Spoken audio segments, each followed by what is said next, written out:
Buenas. Vamos a explicar cómo la derivada se puede entender como la densidad lineal. Partimos del problema siguiente. Queremos calcular, bueno, no queremos calcular, tenemos un cable, aquí lo he puesto como muy ancho, pero imaginaos que es un cable fino, un cable hecho de una aleación extraña y si ponemos un sistema de coordenadas que empiece en el extremo izquierdo del cable y lo vamos incrementando según la longitud que vamos poniendo, en X el cable tendrá una masa, en otro X tendrá otra masa.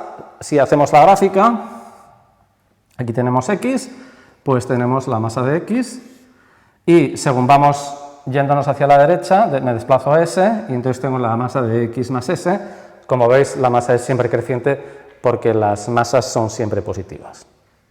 Según me voy alejando, tengo más masa, no puedo tener menos masa. ¿Qué pasa si en esta gráfica, fijaos que esta es la altura siempre interesante cuando estamos hablando de cálculo diferencial, la diferencia entre la masa después de un desplazamiento y la masa antes del desplazamiento, y aquí tenemos el desplazamiento. Si fijamos eso, si nos fijamos en eso, pero en lo infinitamente pequeño, que es lo que se hace siempre en el cálculo infinitesimal, tenemos aquí la masa en X y la masa después de un desplazamiento infinitesimal. Lo infinitamente pequeño es que esta S macroscópica que había puesto aquí ahora es una cosa súper pequeña. La masa en X más d de X, este cateto mide d de X, este cateto mide la diferencia de las masas.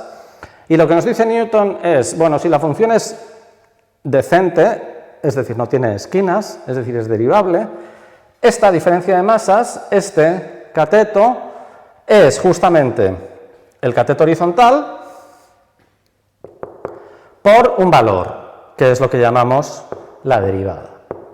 Y luego lo que hay aquí es un error súper pequeño, pero de ese nunca se habla, porque en lo infinitamente pequeño, mientras estemos pensando en orden 1, no interesa ese cambio. Por eso pongo un aproximadamente igual. El desplazamiento vertical, perdón, el cambio de valores en vertical es el desplazamiento horizontal por la derivada. ¿Qué nos dice esto? Pues si despejo la derivada, lo que obtenemos es la diferencia de las masas dividido entre el desplazamiento horizontal. La diferencia de las masas es una masa. Fijaos que la diferencia de las masas es la masa de esta parte larga, X más d de X, menos la masa en X.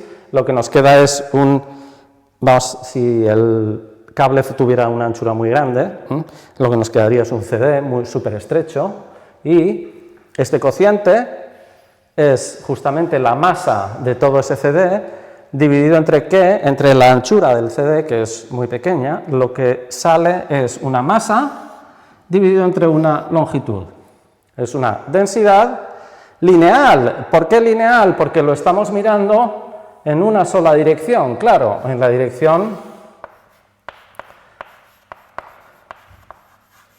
de la longitud del cable. No nos interesa su anchura. De hecho, el problema realmente hay que pensarlo siempre con un cable estrecho, salvo que uno tenga cuidado y lo piense con un cable muy ancho y vaya haciendo las cuentas bien.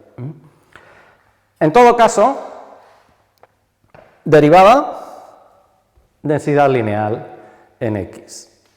Derivada, densidad. Ya vimos que la derivada podía ser también la velocidad y veremos otros conceptos a los que se les aplica la noción de derivada. Muchas gracias por vuestra atención.